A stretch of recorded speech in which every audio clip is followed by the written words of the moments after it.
आप हैं निष्कर्ष भारत के साथ और मैं हूं मनोज चतुर्वेदी।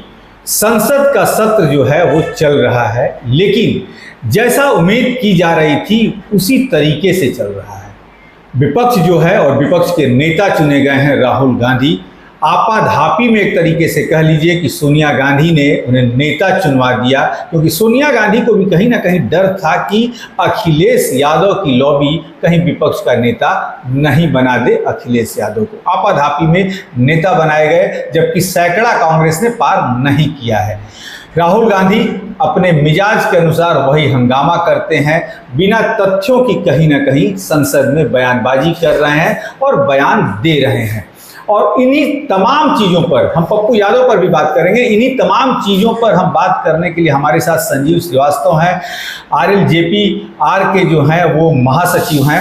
संजीव जी, पहले तो आपका स्वागत है। धन्यवाद। जैसा लगता था कि अब विपक्ष संसद चलने नहीं देगा, आप देखे होंगे राज्यसभा से भी भाग खड़े हुए जब मोदी जी खड़े हुए तो लोकसभा में आपने देखा ही शंकर की तस्वीर दिखा के यहाँ तक कह दिया कि भाजपा और संघ ही सिर्फ जो है वो हिंदू नहीं है और आप लोग हिंदू नहीं है, ये शब्दों का ट्रोल भी हो रहे हैं। क्या कहना चाहेंगे, कहीं मत मारी गई है क्या राहुल गांधी की? नहीं, मत नहीं मारी गई भैया, ये डर है, भय है। देखिए, 1 जुलाई से सिर्फ राहुल गांधी नहीं डरे हैं। 1 जुलाई से हिंदुस्तान का हर छोटा मोटा लुच्चा लफंगा गुंडा से लेकर के बड़े बड़े स्कैमस्टर तक जड़े हुए हैं। राहुल और उनके जैसे नेता अकेले नहीं है, मैं हर किसी की बात करूं, सब लोग डरा हुआ है। क्यों? पहले क्या था, हिंदुस्तान का क्रिमिनल जस्टिस सिस्टम कोलैप्स कर गया था। NBSS न्याय संहिता 1 तारीख से लागू हुई, जिसके अंदर बहुत कुछ बाध्यता है कि साल भर के अंदर आपको पनिशमेंट करना है, सब कुछ करना है। देखिए, कोई भी नया चीज़ मैं ये नहीं बोलता हूँ कि पहले ही दिन से 100% सक्सेसफुली लागू हो जाएगा, ही चाहेगा, मगर रिफॉर्म्स हुआ है तो कहीं ना कहीं वो अच्छा। और अमित शाह का 370 दूध भात है NBSS के सामने, ये इतना मेजर रिफॉर्म लाएगा। तो ये जो रिफॉर्म्स है, इसकी वजह से हर क्रिमिनल डरा हुआ है, हर फ्रॉडस्टर डरा हुआ, गैंगस्टर और नेता लोग भी डरे हुए हैं। क्योंकि देखिए, आपको याद होगा कि बीच में जो नेशनल हेराल्ड वाले केस में इन लोगों ने सारी गलती डालने की कोशिश की थी वो बोहरा जी के ऊपर, जो गुजर गए। उसी समय मुझे समझ में आ गया था कि नेशनल हेराल्ड जो है वो लगभग साबित हो चुका है। अब क्या है कि हमारे यहाँ देश का criminal justice system totally collapse था। 20-20 साल लगते थे फैसला होने में। लालू जी का ही देख लीजिए कितने साल लग गए लगभग। तो उन्होंने अपना तो पूरा जीवन काल शासन किया, उसके आखिर में आके उनको 2 साल का चुनाव लड़ने से मना किया गया। तो राहुल गांधी कहीं ना कहीं इस अंदेशे में जी रहे थे कि ऐसे ही चलता रहेगा, हम भी चलते हैं। उनको 1 तारीख को ये समझ आया कि अब ये चलने वाला है नहीं। इस वजह से राहुल गांधी डरे हुए हैं। हर हिंदुस्तान का देखिए, पहले क्या होता, जज ने फैसला दे दिया, फैसला सुन लिया, रिजर्व करके रख दिया, कोई कुछ बोलने वाला नहीं है। अब धीरे धीरे परिवर्तन आएगा, ये डर है। देखिए, एक्चुअल में अंग्रेजी की कहावत है, उसको बोलते हैं डच करेज। डच करेज मतलब किसी डच लोगों को इंसल्ट करने के लिए नहीं, इसका एक्चुअल डिक्शनरी मतलब होता है मिसप्लेस्ड कॉन्फिडेंस।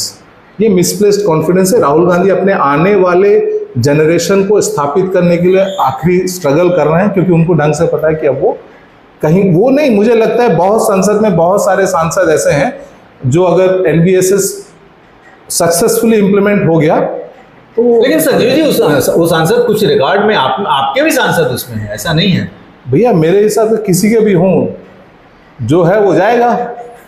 अब मेरे सांसद हो, दूसरे के सांसद है ना, वो जाए। अगर गलत है NBSS में जाएगा सब, उसमें कौन सी बड़ी बात है। मेरे सांसद है मतलब क्या क्रिमिनल्स को छोड़ दिया जाएगा? जो है अगर सबूत होगा तो जाएगा, साबित होगा जाएगा सब। तो मेरे को उससे क्या मतलब, बस पहले नेशन फर्स्ट, उसके बाद दूसरा लोग है। हमको क्या मतलब, अगर हम किसी के भी सांसद हो जो गलत होगा जाएगा। राहुल गांधी बीच में एक सवाल और पूछ ले रहे हैं। आज तमाम NDA के मंत्री जो हैं पटना पहुंचे पहली बार, नित्यानंद राय से लेकर चिराग भी पहुंचे, जीतन राम मांझी, सबका स्वागत हुआ है।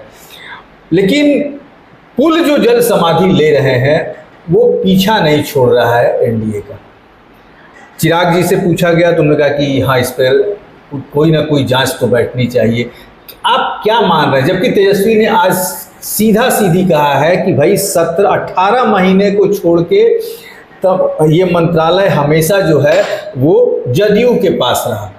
तो तेजस्वी तो एक तरह से सीधा आरोप लगा रहे हैं कि मुख्यमंत्री ने ही भ्रष्टाचार कराया। 18 महीने में कितने पुल बन गए कि टूटेंगे? भैया देखिए, लोकतंत्र है, उन्होंने लगाया है जांच होना चाहिए,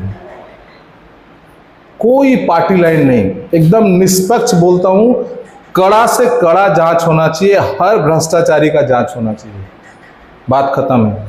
सैबोटाज का भी जांच होना चाहिए। देखिए मैं आपको एक और चीज बताता हूं, खास करके ये रेलवे और पुल गिरने को लेकर के, मतलब हो सकता है बचपना हो, मैं समझ ना पा रहा हूं, फिर भी दिमाग में एक और बात आता है। 1984 से पहले उस समय पंजाब में आतंकवाद बहुत था, हम लोग, मेरे पिताजी की पोस्टिंग थी पंजाब में, भैया हर दिन ट्रेन एक्सीडेंट होता था, लगभग वही घटनाएं अब होने लग गई हैं। बिल्कुल। और यहाँ तो एक और चीज़ है, एक चीज़ मैं बताता हूँ, मैंने एक PIL दाखिल किया था, हमारे बिहार के एक बहुत बड़े साइंटिस्ट थे जिनके संग बिहार सरकार ने बहुत किया, उन्होंने तेजस हवाई जहाज बनाया था, पद्मश्री अवार्ड मिला था, मानस बिहारी वर्मा।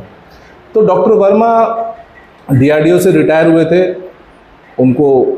उन्होंने एक स्टडी किया था, उसके बेसिस पे एक PIL भी होता है जहाँ पे सरकार ने सरेंडर किया और उन्होंने माना कि हाँ बिहार में पुल के निर्माण में कुछ ऐसे सिल लेवल का ऊपर नीचे हुआ है जिसकी वजह से बाढ़ आती है, नदियों में गाद भरता है। ये ऐसा एक PIL था, मैंने ही किया था, मैंने करवाया था, मतलब मैं उस संगठन का संरक्षक, उस संस्था का संरक्षक हूँ, उसके बाद फैसला भी आया था। तो कहीं ना कहीं ऐसा भी हो कि भाई प्रकृति को जब आप बहुत ज़्यादा जोर से गला पकड़ते हैं तो वो भी विद्रोह करती है। तो हर एंगल से सैबोटाज, करप्शन, सबसे बड़ा तो करप्शन, फिर सैबोटाज और ये सब का जांच होना चाहिए इसमें। संजीव जी, पप्पू यादव के एक सवाल पे आते हैं। पप्पू यादव संसद में गए, ओथ लेते समय जिस तरीके से उन्होंने ओथ लिया, किरण रिजिजू ने उनको टोका तो कहा कि आप जो हैं वो भीख पे जीते हैं, हम निर्दलीय जीत के आए हैं और आप हमें समझाइएगा, 6वीं बार संसद में आए। तो क्या इस तरीके की पप्पू यादव की जो भाषा है संसद के अंदर, वो मर्यादित भाषा, क्या पप्पू यादव क्या समझ के जा रहे हैं? पप्पू यादव जी से मर्यादित भाषा की उम्मीद है क्या? देखिए, सबसे पहले मैं भीख पे नहीं आया। आप कांग्रेस में गए, आप लालू जी के घर गए, आपने हर प्रयास किया भीख पे आने का। अगर उसको आप भीख मांगते हैं तो मैं उसको भीख नहीं मानता हूं। दूसरा, आपने जितने NDA के सांसद है सबका इंसल्ट किया, क्या जरूरत था?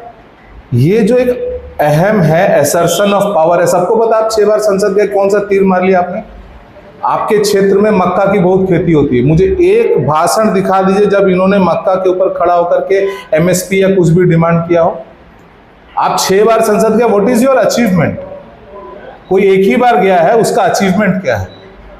बात समझ रहे हैं भैया? तो ये सब क्या है कि एक अहंकार है जो नहीं प्रदर्शित करना है, असर्शन ऑफ पावर। देखिए भैया, दस्यु रत्नाकर महर्षि ऐसे ही नहीं बने थे चोला बदल लेने से। दस्यु रत्नाकर महर्षि बने थे मस्तिष्क बदलने से, ठीक है? तब वो महर्षि वाल्मीकि बने थे। तो सिर्फ चोला बदल लेने से हर रत्नाकर वाल्मीकि हो जाएगा, मैं ये नहीं मानता हूं। कम से कम अब तो एकदम नहीं मानता। दूसरा, नीट के ऊपर आपने बोला, नीट में कौन सी सार्थक चर्चा हो गई भाई?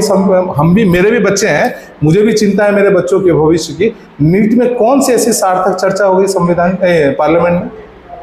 कोई चर्चा, कोई सार्थक चर्चा हुई क्या? आपके सामने है ना भाई, हम भी बैठे, हमको भी अच्छी है भाई, मजबूत विपक्ष से कुछ सार्थक चर्चा हो। वैसा तो कुछ हमको दिख नहीं रहा है इसमें। ये तो सब डिस्ट्रक्शन चल रहा है, कंस्ट्रक्शन तो कुछ भी नहीं। तमिलनाडु में 63 लोग शराब पीने से मरते हैं, वहां राहुल गांधी नहीं जाते हैं, लेकिन उत्तर प्रदेश के हाथरस जाते हैं। ये सुनिए ना, एकदम पक गया मैं ये सब देखकर। ये जो सेलेक्टिव आउटरेज है ना, हर पार्टी कर रहा है।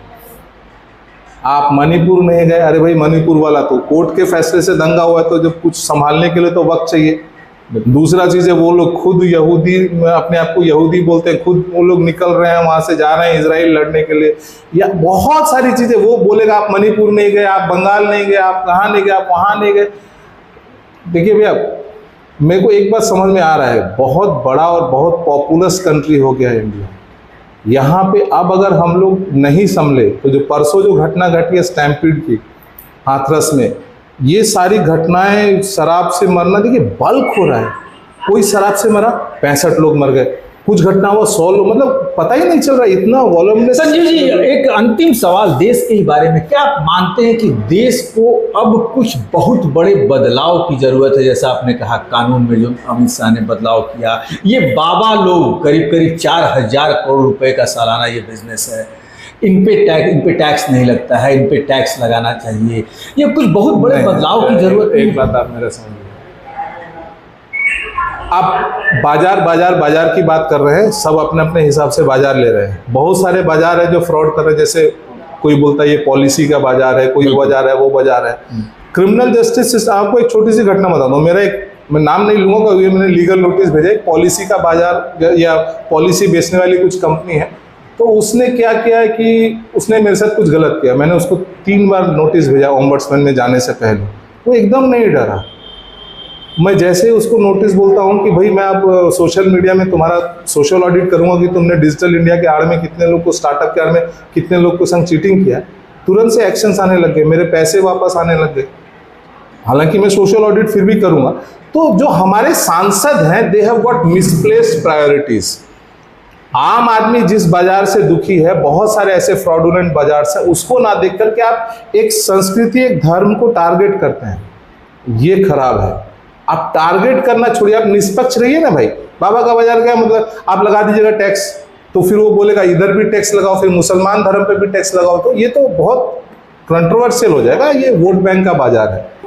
तो आपने देखा, ये थे संजीव श्रीवास्तव, एलजेपीआर के महासचिव। सबसे बड़ी बात इन्होंने जो सच्चाई के साथ कही कि हम अब विधायक और सांसद नहीं चुन रहे हैं, हम पैरवीकार चुन रहे हैं, और जब पैरवीकार हम चुनेंगे तो मजबूत विपक्ष की उम्मीद नहीं की जा सकती। उसमें ही सबसे बड़ी बात एक और जोड़ी उन्होंने कि देश को वास्तव में सच्चाई के साथ जरूरत है कि जो हम खबरें अपने देश की 140 करोड़ की जनता को दिखा रहे हैं, वो खबरें तथ्य से भरी हों, खबरों के अंदर सच्चाई हो, तब हम उसे जनता के सामने परोसें। और उसके लिए एक सख्त आईटी लॉ की जो है वो ज़रूरत है कि जो फेसबुक और व्हाट्सएप और तमाम जो चैनल जो मर्जी शो दिखा दे रहे हैं, उस पर एक तरह से प्रतिबंध लगाया जा सके, और गलत यदि साबित हुआ तो तुरंत उसे जेल भेजा जा सके। आज के लिए बस इतना ही, मुझे दीजिए इजाज़त। नमस्कार।